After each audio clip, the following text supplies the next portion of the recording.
Greetings, Crawford Ashley, the spiritual boxer. I'm going to be talking about boxing again, as I always do. My ring walk, absolutely brilliant.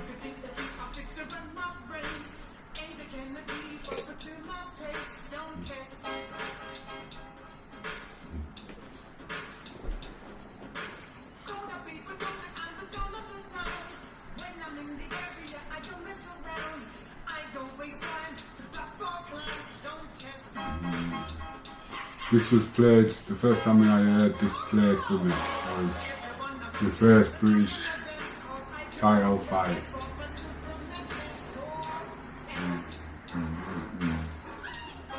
That was brilliant.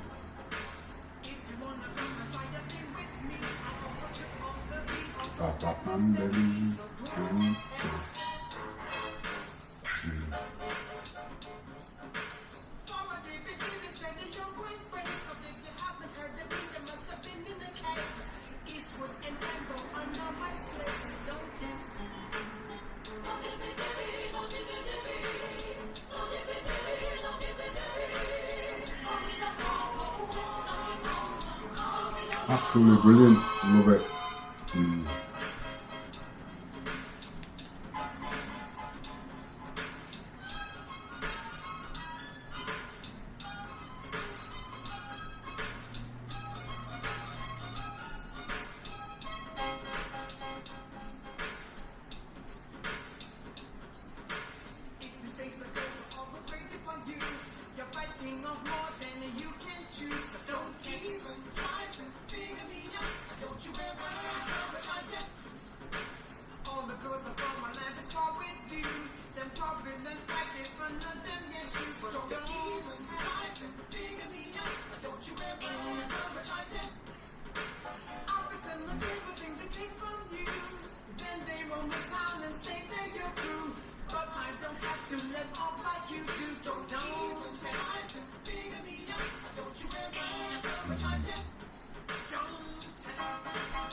That was Junior Tucker and Don't Test.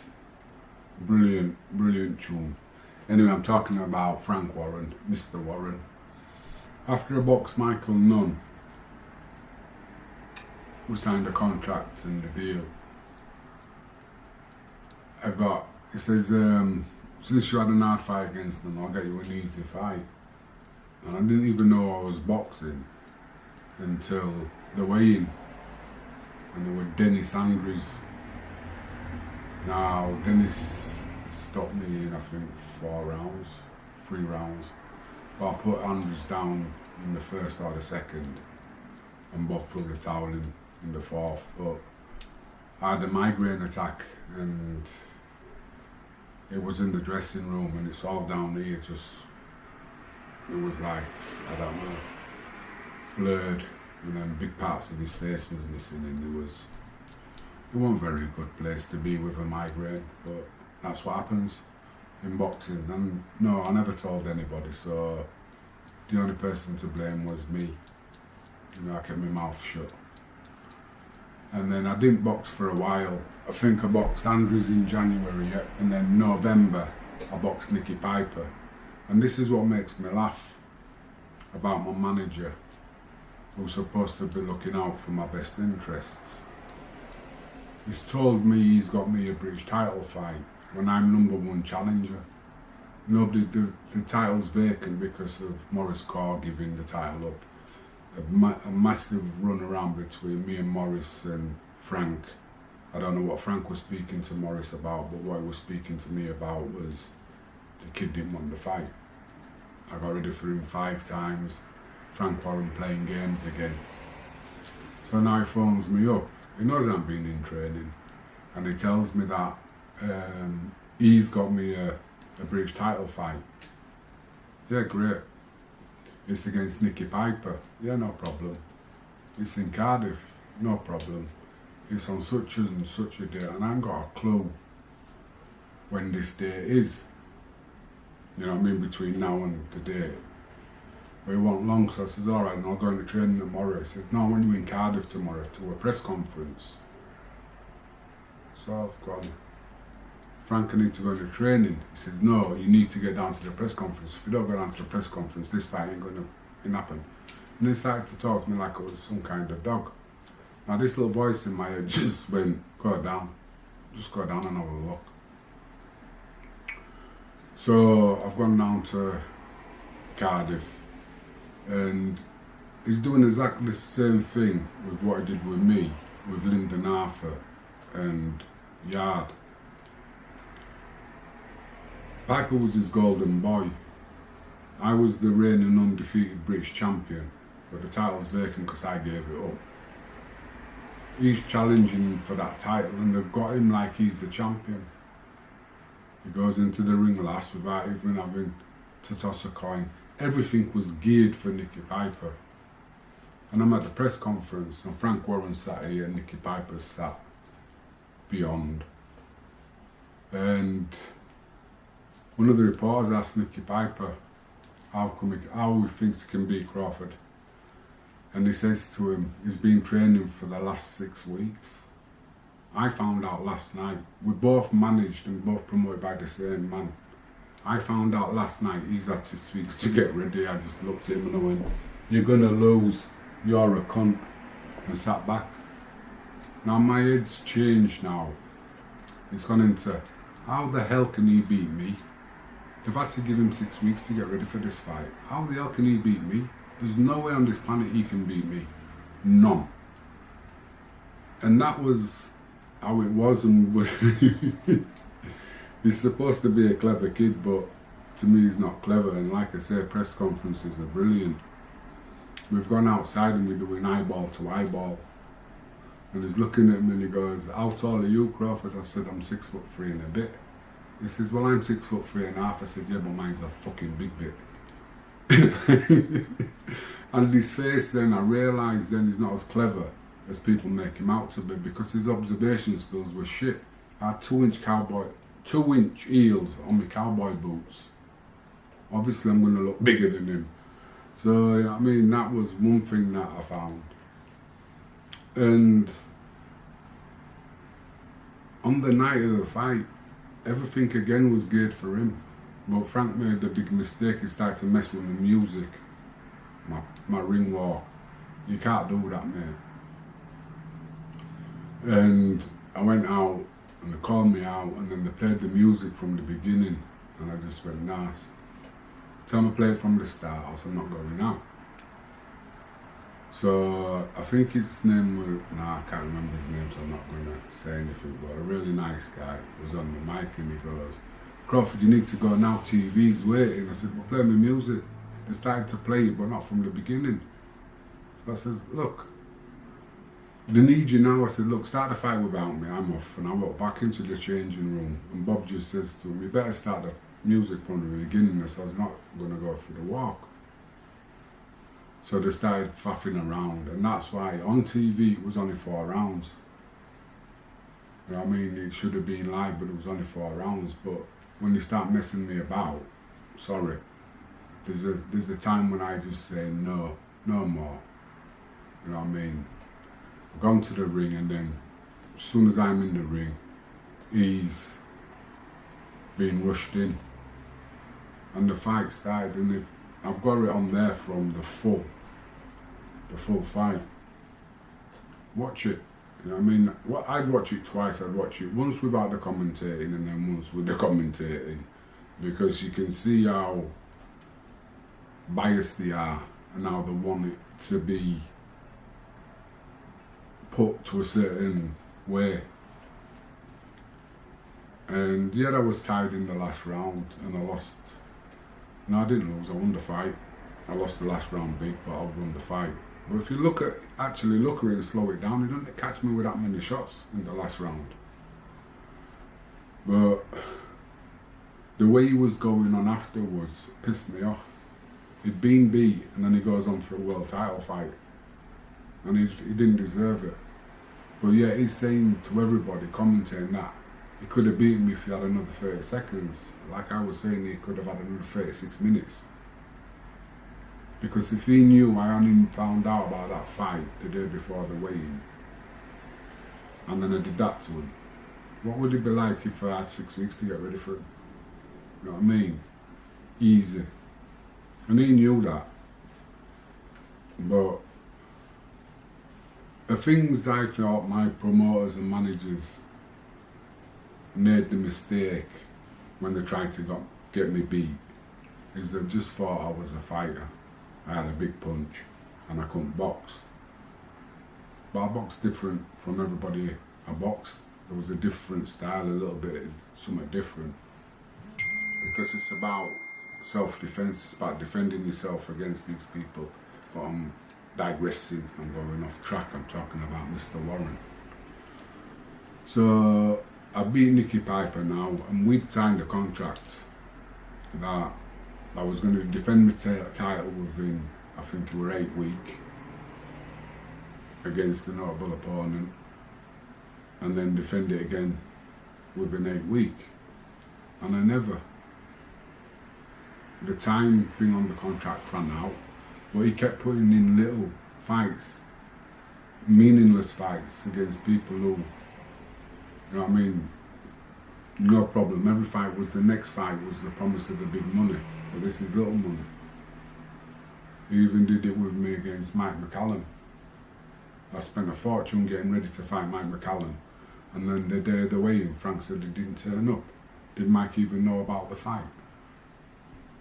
And then he says to me, don't worry about it, we've got you somebody else. An unbeaten cruiserweight, Ray Kane. You know, that was bad. Because I'd sparred with Ray, he wanted my weight class, and I've been preparing for a guy like Mike McCallum. You know what I mean? And then does that. I'm supposed to be boxing McCallum for 60 grand. And then on the way to the weigh-in, I get told he's not coming in, well, not to worry. I'm getting 2 grand to fight an unbeaten prospect. You know what I mean? It just makes me smile. You know, you got to be very, very careful, fighters out there, that your managers and your promoters have got your back, because most of them haven't. They've got their own wallet. That's all they care about, is what goes into the wallet. So be very careful. And like I say, I've always trained to know that they're trying to get me beat. They're trying to get me beat. It's Warren. I remember one time because he was stopping me from boxing, because he basically said he had me under contract, and he never had a contract with me. He had the contract for the 2 fights after the Piper fight, but he never delivered them. British title fights, I wanted to box, I wanted to defend the title. I didn't defend it. You can have a look up on the box rec. Nicky Piper was in 94, and I don't think I defended it again until 98. Yeah, 98 I think it was. That's sad, and that's shame on the board. But because the board was run by Warren, Warren could do whatever he wanted. Anyway, I remember one time he was trying to get me to sign another contract. He had his solicitor phone me up, and that just got me, so I just said to the solicitor, he says, Crawford, why do you sign this contract? I said, because it's shit. You know what I mean? And then he says, oh, why don't you honour the last one? I said, I honoured it. I said, Frank never honoured it. I said, that's why it's broken. So he said to me, I said, look, I'll tell you what, have you seen the contract? He says, yeah. I said, I'll see you in court. So he went, oh, who's your solicitor? I said, no, I'm defending myself, I don't need a solicitor for this. He says, what do you mean you don't need a solicitor? I said, well, you've seen the contract. I know you haven't got a leg to stand on. So what Frank was trying to do, he was trying to intimidate me with legal and legalities and all this lot. Contract, treat us to con. It's fucking bollocks. and he never took me to court. But it's getting somebody who's willing to go through, you know what I mean, to call a man's bluff, threatening. When I went with Bologna, right up until the day I thought he was threatening to take him to court, he never did. He's just a bully. And during this time, I got called down to the office, and my mate promised me that I wouldn't hit him. And oh man, them 3 hours going down in that car by myself, the conversations I had, the arguments I had, the scenarios I played out, where every one of them ended up in me hitting him, and I wanted to kill him. And it's like, but I've promised somebody I can't hit him now. I've given my word I can't hit him, so what the frig am I going to do this? So I've got down to the office, and I've gone in the office, and Frank's walking around. And I just sat down in this nice chair, and I just come, sit down, Frank. Don't you fucking tell me to sit down in my office. I went, well, walk around, stand up, I'm not bothered. And I'm just sat there, and I'm just watching this man get redder and redder and go off on a right rant. And I'm just sat there really calm, because I know I can't hit him. I'm not allowed to hit him. I've given my word, I've promised I'm not going to hit him. You can't wind me up when I'm in that situation. You know what I mean? I'm not going to hit you, so do whatever you're going to do. And we got into calm down after about 20 minutes of him ranting and raving. And I said to him, I said, I'll tell you what, Frank. I'll give you a contract for a year, 5 fights in the year, 25 grand a fight. I get 6 weeks to get ready for the fight. I'm not bothered about the opponent. I don't care who the opponent is. And he just went, no, this is what you'll do. And I just went, no, see you later. Got up and left.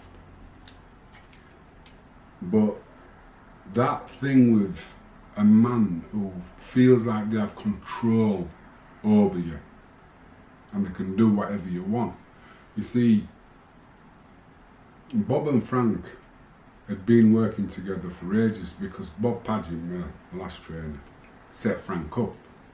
They were doing unlicensed boxings with, I've forgotten what they called them. Lenny McLean and, I can see him, but I can't remember his name. All the faces back in the day, he used to do them unlicensed. Then he got him into boxing. And Bob was Frank's right-hand man. And when he plays Bob with me, that was a mistake, because Bob knew what Frank was doing, and he didn't like it. And I remember Frank sent him a message about loyalty, and Bob, it was back in the fax days, just went like this, just did that and faxed that back to Frank. Loyalty, it runs both ways. Why didn't he treat me right? When Frank says to Bob, why did you get Crawford to do what I tell him? And Bob just says, why did you treat him right? All I wanted to do was fight. And if I'd have had the right opportunities, why didn't Frank deliver? You know? I was the best in Britain, but yeah, he's getting people lesser than me world title fights. And then you expect me, and other people expect me to be there kissing his ass and begging for the scraps. Fuck off. That means all fucks are off. You know what I mean? I ain't dealing with you on any level. You know what I mean? And that's just I'm getting a bit thingy about it, so I'm not gonna run into any further, but I'll put a little bit more on. You know what I mean, there's other scenarios where things, and then it's Maloney, Frank Maloney, full of nonsense.